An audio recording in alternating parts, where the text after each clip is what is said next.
Hello friends, welcome back to my channel. ये इस ड्रामे की हिंदी एक्सप्लेनेशन का पार्ट 6 है। तो चलिए वीडियो को स्टार्ट करते हैं। चैंग को स्कूल का प्रेसिडेंट बनाने के लिए कैंपेन चल रहा होता है। शाओफेंग भी उसके लिए काम कर रही होती है। उसी दौरान वो स्लिप हो जाती है। चैंग उसकी हेल्प करने के लिए उसे पकड़ लेता है। इसी चक्कर में इन दोनों का एक्सीडेंटली किस हो जाता है और दोनों शॉक हो जाते हैं। शाओफेंग जल्दी से उठ जाती है। शाओफेंग की दोस्त इन दोनों को देख लेती है। शाओफेंग वॉशरूम का बहाना बनाकर वहाँ से चली जाती है। शाओफेंग की दोस्त उसके पीछे आती है। शाओफेंग उसे बोलती है ये गलती से हुआ है, पर अगर दाए को पता चलेगा तो क्या होगा। शाओफेंग की एक फ्रेंड उसे बोल रही होती है तुम्हें दाए को ये बात बतानी चाहिए, वो समझ जाएगा। शाओफेंग की दूसरी फ्रेंड बोलती है नहीं ऐसा मत करना, वो गलत समझ लेगा। लड़के ऐसी बातों को समझ नहीं पाते। शाओफेंग बोलती है मैं खुद सोच के डिसाइड कर लूंगी। शाओफेंग दाए के साथ जा रही होती है। दोनों साथ में बोलते हैं मुझे तुमसे कुछ कहना है। शाओफेंग बोलती है तुम पहले बोलो। दाए बोलता है मुझे जॉब मिल गई है, अब मैं तुम्हें डेट के लिए नई जगह पर लेकर जा सकता हूँ। शाओफेंग स्माइल करती है। दाए पूछता है तुम भी कुछ कहना चाहती थी ना। शाओफेंग देखती है दाए उसे खुश रखने के लिए कितना कुछ कर रहा है, इसलिए बोल देती है कुछ नहीं। शाओफेंग चैंग के पास जाके बोलती है हमारे बीच में जो कुछ भी हुआ उसके बारे में दाए को मत बताना। चैंग पूछता है क्यों। शाओफेंग बोलती है क्योंकि मैं उसे हर्ट नहीं करना चाहती, और ये कहकर चली जाती है। चैंग सोचता है ऐसी बातें कौन बताता है। शाओफेंग अपने अंदर की गिल्ट को कम करने के लिए दाए के लिए मफलर बनाने लग जाती है। उसकी इन हरकतों को देखकर शाओफेंग के दोस्तों को उसके लिए चिंता होने लगती है। दाए शाओफेंग से बोलता है मुझे जॉब के लिए बाहर जाना होगा, मैं तुम्हारे साथ नहीं रह सकता।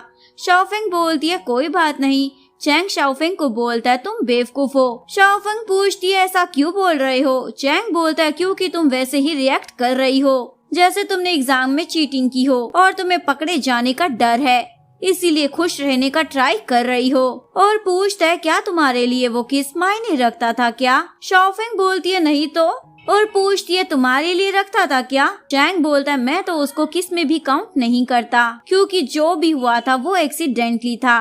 ये सुनने के बाद शाओफेंग बोलती है तुमने सही कहा, जब हम दोनों को इससे कुछ फर्क ही नहीं पड़ता तो मैं इतना परेशान क्यों हूँ। मैं अभी जाकर दाए को इसके बारे में बता देती हूँ ताकि मेरे मन में कोई गिल्ट ना रहे, वो मेरी बात जरूर समझेगा। शाओफेंग सच में दाए को जाकर ये बात बता देती है। दाए को बुरा इस बात के लिए लग रहा था उसने पहले ये बात उसे क्यों नहीं बताई।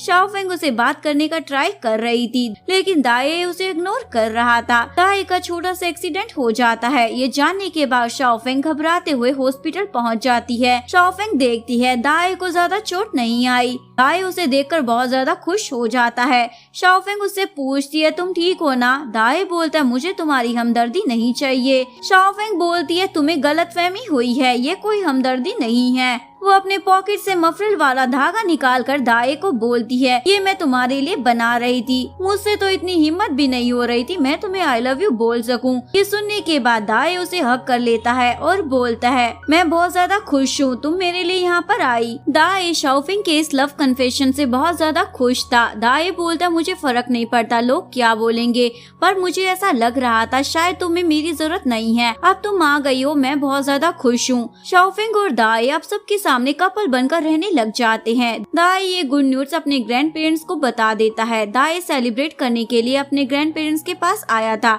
ग्रैंड पेरेंट्स दाए और शाओफेंग के लिए बहुत खुश थे। स्कूल में सेमेस्टर एंड होने वाला था, अब एग्जाम के टाइम नजदीक आ रहे थे। शाओफेंग बहुत ज्यादा परेशान हो रही थी। स्कूल में एक नए स्टूडेंट की एंट्री होती है। ये जैपनीज स्टूडेंट थी जो अभी ट्रांसफर हुई थी। दाए और शाओफेंग शिंग को चैंग के पास देख लेते हैं और सिचुएशन बहुत ज्यादा ऑकवर्ड हो जाती है। चैंग जिस तरह से शाओफेंग से बातें कर रहा था उसे देखकर शिंग समझ जाती है वो अभी भी शाओफेंग से प्यार करता है। उसके बाद जिंग बहुत दिनों तक शाओफेंग के ड्रेसिंग सेंस और हेयर स्टाइल को कॉपी कर रही थी। शाओफेंग ये बात नोटिस कर रही थी। शाओफेंग जिंग से इसके बारे में बात करने चली जाती है। जिंग बोलती है शायद तुम्हें पता नहीं है चैंग तुम्हें पसंद करता है, वो जिस तरह से तुमसे बात करता है, तुम्हारे साथ रहता है, उससे मुझे फर्स्ट डे में ही पता चल गया था। ये सुनकर शाओफेंग तो शॉक हो जाती है। जिंग बोलती है लेकिन तुम्हें इन सब से फर्क नहीं पड़ना चाहिए क्योंकि तुम्हारा तो ऑलरेडी बॉयफ्रेंड है, बताओ फर्क पड़ता है क्या। शाओफेंग बोलती है नहीं, और वहाँ से अपनी क्लास के लिए चली जाती है। क्लास में चैंग को देखने के बाद शाओफेंग सोचती है, क्या सच्ची में चैंग मुझे पसंद करता है। चैंग लाइब्रेरी में होता है, तभी जिंग उसे चुपके से देख रही थी। चैंग पूछता है, तुम मुझे स्टॉक क्यों कर रही हो। जिंग बोलती है, कुछ नहीं। जिंग पूछती है, शाओफेंग आज आई नहीं है क्या। चैंग बोलता है, नहीं। जिंग बोलती है, शायद मैंने जो बोला उसी वजह से नहीं आई होगी। सीन शिफ्ट होता है चैंग और शाओफेंग पर। चैंग ने शाओफेंग को बात करने के लिए बुलाया था। चैंग उसे बोलता, मुझे नहीं पता उसने तुम्हें क्या कहा, पर अब मैं इस बात को ज्यादा छुपा नहीं सकता। शाओफेंग बोलती है, तुम क्या कहना चाहते हो। चैंग बोलता है, मैं तुम्हें पसंद करता हूँ। ये सुनने के बाद शाओफेंग शौक में चली जाती है। तुम्हें पता भी है तुम क्या बोल रहे हो। चैंग बोलता, हाँ पता है मुझे। शाओफेंग बोलती है, मैं दाए को डेट कर रही हूँ। चैंग बोलता है, तुम उसे डेट कर रही हो, इसका मतलब ये नहीं मैं तुम्हें पसंद नहीं कर सकता। प्लीज मुझे तुम्हें प्यार करने की परमिशन दो। ये सुनकर शाओफेंग वहाँ से चली ही जाती है। चैंग दाए के पास आता है और उसे बता देता है, मैंने शाओफेंग को अपने दिल की बात बता दी है। ये सुनने के बाद दाए भी शौक में था। नेक्स्ट डे शाओफेंग लाइब्रेरी में होती है। दाए भी वहीं पर था। शाओफेंग चैंग के कन्फेशन से बहुत ज्यादा परेशान थी।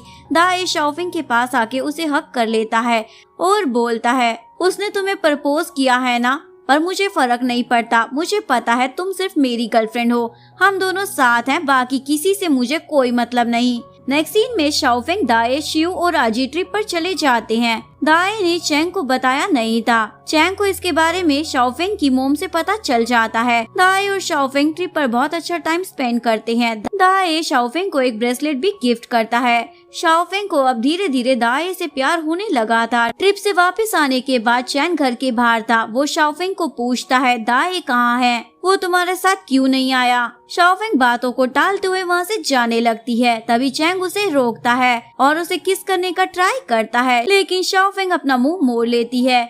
चैंग उसे जबरदस्ती हक करता है। शाओफेंग उससे अपने आप को छुड़वाने का ट्राई कर रही थी। चैंग उसे छोड़ ही नहीं रहा था और बोलता है, भले ही तुम मुझे मना करो, पर मैं तुम्हें प्यार करना बंद नहीं करूंगा और मैं तुम्हें किसी और के साथ देख नहीं सकता। शाओफेंग इन सब से बहुत ज्यादा डिस्टर्ब हो गई थी। शाम को वो दाए का वेट कर रही थी। जैसे ही दाए आता है, शाओफेंग उसे हक कर लेती है। दाए समझ नहीं पा रहा था असल में हुआ क्या है। शाओफेंग उसे सब बता देती है। दाए बहुत गुस्से में चैंग के पास आता है और उसे एक पंच लगाता है। तुम्हें कोई हक नहीं बनता, तुम बार बार इसको हर्ट करो। शाओफेंग दाए को मारने से मना करती है। ये देखने के बाद दाए शाओफेंग को देखते हुए बोलता है, तुम अभी भी इसी की साइड ले रही हो, तुम्हें लग रहा है मैं इसे हर्ट करूंगा। शाओफेंग बोलती है, नहीं ऐसी बात नहीं है। दाए बोलता है, जाओ यहाँ से, मैं उसे हाथ नहीं लगाऊंगा। शाओफेंग चली जाती है। दाए शाओफेंग को इग्नोर कर रहा था। दाए के ऐसे बर्ताव से वो बहुत ज्यादा परेशान थी। शाओफेंग दाए से बात करने का ट्राई कर रही थी। दाए उसे बोलता है, मैं इस चीज को इग्नोर नहीं कर सकता, तुम मेरे साथ हो, पर अभी भी तुम्हें सिर्फ चैंग की फिक्र है। ये बोलकर दाए चला जाता है, लेकिन शाओफेंग को कुछ भी समझ नहीं आ रहा था। शाओफेंग भागते हुए दाए के पास आती है और उसे डेट के लिए पूछती है। शाओफेंग अब मन लगाकर दाए के साथ अपने रिलेशनशिप को सही करने में लग जाती है। शाओफेंग कल के लिए डेट प्लान करने में लग जाती है। शिंग की मुलाकात शाओफेंग से हो जाती है।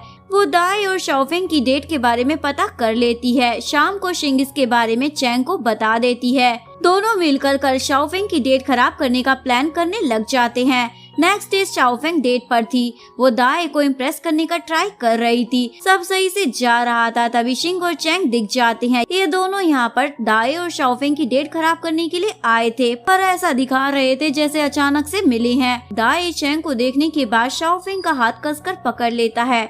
शिंग दाए और शाओफेंग को अपने साथ ज्वाइन करने का ऑफर करती है। शाओफेंग बोलती है, हमारा कुछ और प्लान है, हमें साथ में नहीं जाना। दाए बोलता है, कोई बात नहीं। उसके बाद सब लोग साथ में चले जाते हैं।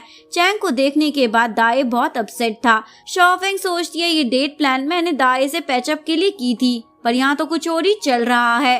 दाए शाओफेंग को लेकर बाहर आता है। इसके बाद ये लोग फेरी व्हील में चले जाते हैं। दाए अभी भी बहुत अपसेट था, वो शाओफेंग से बात ही नहीं कर रहा था। शाओफेंग बोलती है, ये मेरा पहली बार है, मुझे एक्रोफोबिया है। ये कहने के बाद शाओफेंग रोने लग जाती है। दाए उसे बोलता है, प्लीज रो मत, अगर तुम ऐसे रोती रहोगी तो मैं बोल नहीं पाऊंगा। आई एम सॉरी, मैं अपनी लाइफ से बहुत प्यार करता हूँ। जब से तुम मेरी लाइफ में आई हो, जितना मैं तुम्हें पसंद करता हूँ उतना मैं खुद से नफरत करने लगा हूँ। मुझे पहले जैसी लाइफ चाहिए। ये कहकर उसे किस करता है। दाए फेरी व्हील से बाहर आ जाता है। चैंग शाओफेंग की व्हील में आता है। शाओफेंग कंटिन्यूसली रोए जा रही थी।